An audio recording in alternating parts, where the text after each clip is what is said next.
Kumusta mga ka-anime?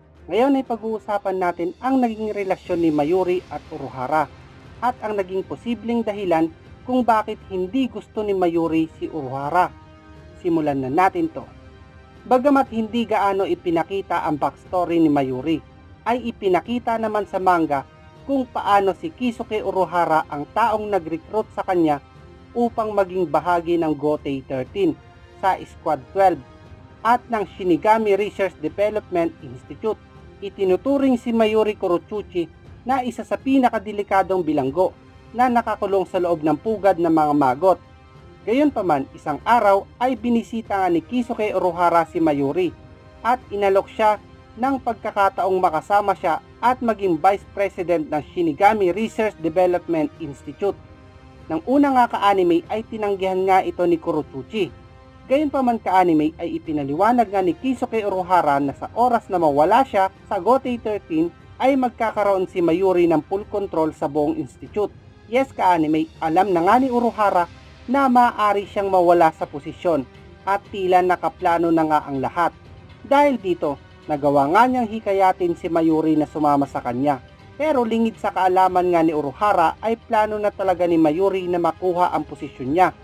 Tulad ng ipinangako ni Uruhara, noong siya ay pinatapon sa mundo ng mga tao, si Mayuri Kurochuchi ang pumalit sa kanya bilang isang kapitan at ang president ng Shinigami Research Development Institute. Gayunpaman, ang kanilang relasyon ay ibang-iba kaysa noon. Habang ang parehong mga sayantipiko at napakatalino sa kanilang mga trabaho, ay mayroon silang malaking pagkakaiba sa pagitan nilang dalawa. Habang si Kisuke Uruhara ay nakatuon sa kanyang pananaliksik at hindi ikinukumpara ang kanyang sarili sa ibang tao. Pero para kay Mayuri Kurochuchi ay medyo iba ang sitwasyon. Pagkalabas nga niya sa kulungan, naghanap siya agad ng pagkakataon na makuha ang posisyon ni Uruhara. Kaya para kay Mayuri, ang posisyon ni Uruhara ang naging isang malaking bundok na kailangan niyang maabot. Pero hindi ganitong klase ang gusto ni Mayuri. Dahil para sa kanya, ang kailangan niya nga ay maagaw ang posisyon ni Uruhara, pero dahil sa mas magaling siya, hindi dahil sa ipinatapon lang si Uruhara. Gayunpaman mga ka-anime, ang issue na ito ay hindi pa rin nalutas kahit si Mayuri na nga ang president ng research development at siya na nga ang bagong kapitan.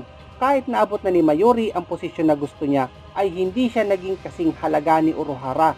Sa kabila ng katotohanan na si Uruhara ay hindi na nakapunta sa Soul Society sa loob ng 100 taon, si Uruhara ay itinuturing pa rin na isang henyo at naaalala ng lahat. Ang bawat pangunahing kaganapan ay kinasasangkutan nga niya. Dahil dito ay nagiging sentro nga ng atraksyon si Uruhara. Isa ito sa mga dahilan kung bakit nagagalit sa kanya si Mayuri. Simula noon ay gustong malampasan ni Mayuri si Uruhara.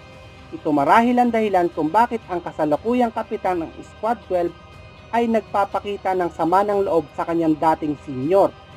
Dahil kahit sa panahon nga ng Thousand Year Blood War ay si Kisuke Uruhara pa rin ang mas itinuturing na mas magaling at mas may pakinabang. Dahil kahit nga si Yuha Baha ay kinikilala ang kakayahan niya.